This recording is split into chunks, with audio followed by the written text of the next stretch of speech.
Hi, my name is Catherine Rogers-Casarez, and I am going to be playing my video on plagiarism and copyright. This is what we have studied on our for our online course, and I'm going to go ahead and play it, and it'll be a thorough description of what we've talked about. Hi, my name is Catherine Rogers-Casarez, and I am going to be explaining plagiarism. It is defined as a form of academic misconduct in which you represent someone else's words or ideas as your own. That comes straight out of our article called 9 Things You Should Already Know About Plagiarism.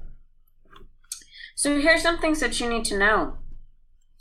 One of the things that the article spoke about is that writing is assigned as an opportunity to learn and to grow. So if you are using someone else's words, then you are not allowing yourself time to think and to learn and to synthesize and then to create. So give yourself time before an essay or a writing piece so that you can have that opportunity to think and then decide what your thoughts are on the subject and have your own ideas and create an academic paper. Another thing you need to know is that plagiarism is considered academic dishonesty because it is a form of lying. It's a form of lying because you're using somebody else's words and you're trying to pass it off as your own. So that is where you have to be very careful. And many times as scholars, we read so much. Sometimes things get stuck in our minds, and then we may even use it in our paper without even remembering that we read that somewhere. But you have to go back and when you're referencing your reference materials, pinpoint what you've read. Add that into your references as well. Next is plagiarism is stealing someone else's work and ideas. Yes, I personally had an experience where I created a few cool assignments for middle school students, and I had a colleague use the material, change the name to her name, and then she presented it at a professional development for English teachers as her own, and then shared it. So plagiarism, yes, is stealing someone else's work or ideas. Another thing you need to know is that universities and schools, K through 12, have policies about plagiarism and copyright. In accordance with that comment, the University of the Incarnate Word does have a policy on copyright. It's Appendix 12. Their copyright policies and guidelines. Now I'm going to go ahead and go to where it says copyright. Here it says the Federal Copyright Act of 1976 was put into place, established. What it did is it protected the rights of authors and artists to have print or copy, publish, and sell their own works. But in 1982, the law was amended because in 1976, if you broke the copyright law, it was the top amount of damages and payment was $50,000 and perhaps attorney fees. But in 1982, they changed that.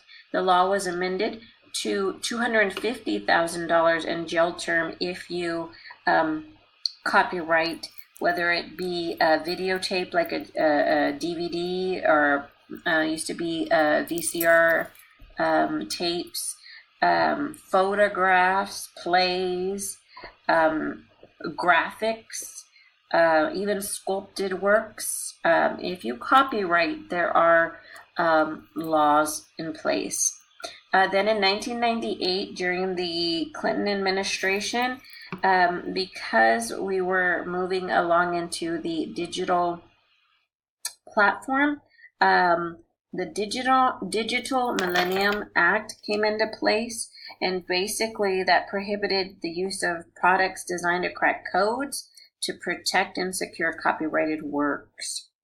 Okay, going back to UIW passing their copyright policies and guidelines, that was put in place in 1995.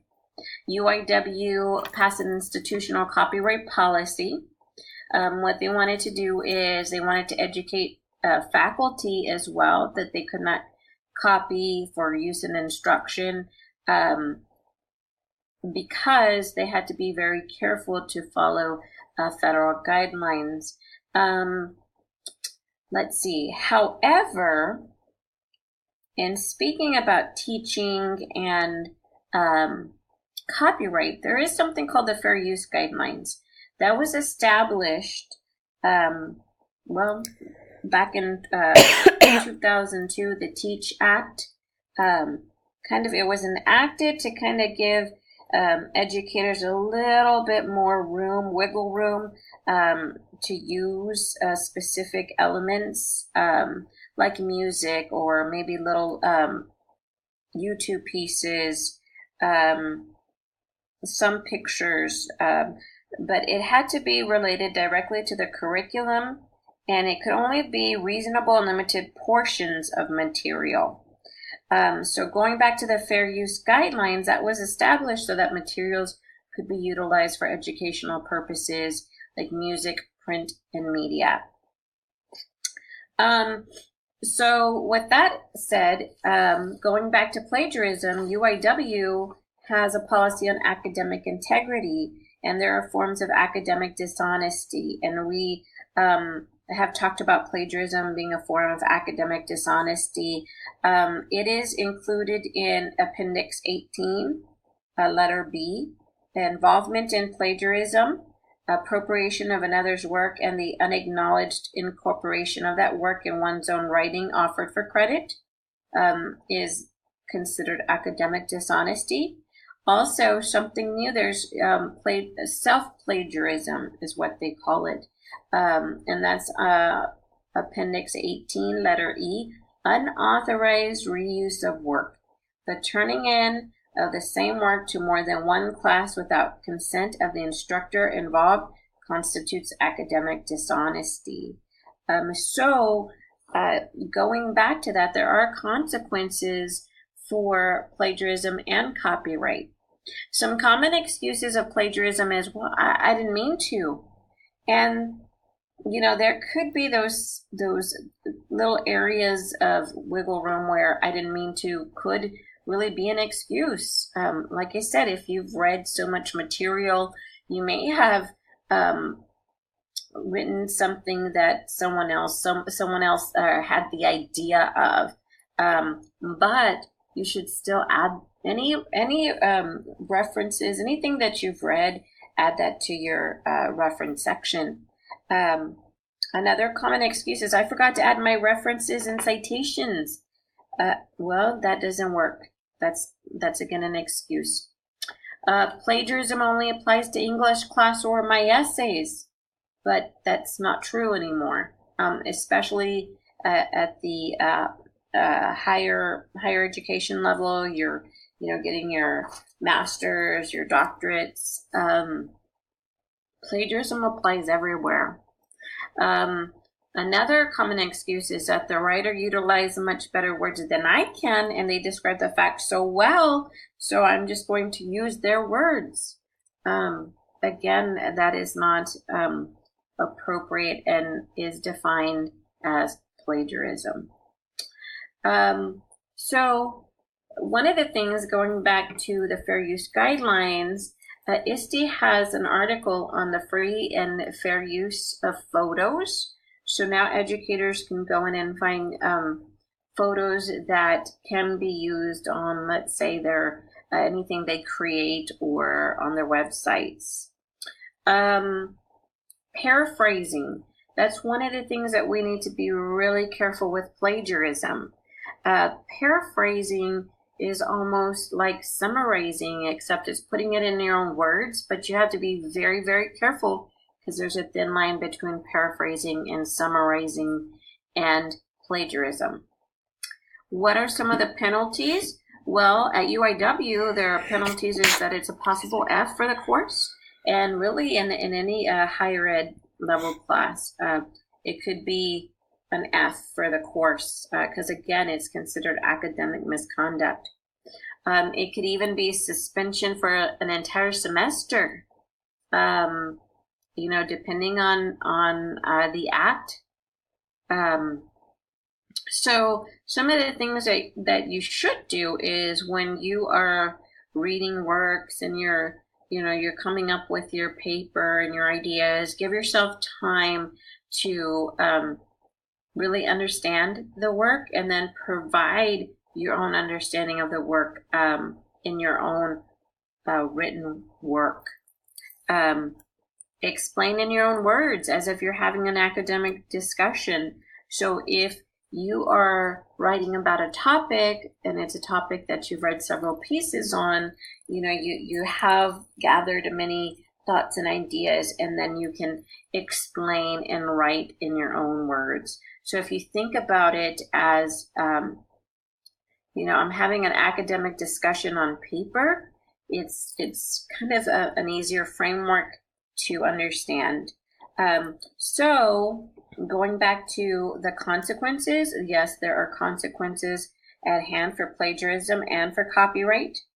So take, the time to really learn and this opportunity of learning, and take it as an opportunity for growth. I am writing because I am learning. I'm learning how to academically write, academically discuss, and I'm growing as a person. So if you take it in those ways, it's not very difficult. Again, be very careful with plagiarism in copyright, and be aware that yes, there are consequences and penalties, especially at the university level and the high school level, but you could really feel it at the university level. Think of suspension for a semester. Not good. Okay, well, thank you for your attention. And so I wanted to go ahead and go to slide 2 because I also added the appendix, the policy on academic integrity at UIW, and it goes over that as well. So this is what I created on Explain Everything, and hopefully it helps people to better understand plagiarism versus copyright, and just to kind of have an idea of what to look out for, and some of the common excuses. I wasn't aware of that before I read the article, so that was very informing. And then I myself have had some connections, personal connections to plagiarism, as far as happening to myself. Stealing someone else's work or ideas. Actually, that happens quite a bit in the educational realm. But we have to think about, what we're doing as educators. And so that's why I really appreciated this activity and appreciated the ability to create this on Explain Everything and to discuss it. So I thank you for your time and your attention. Bye.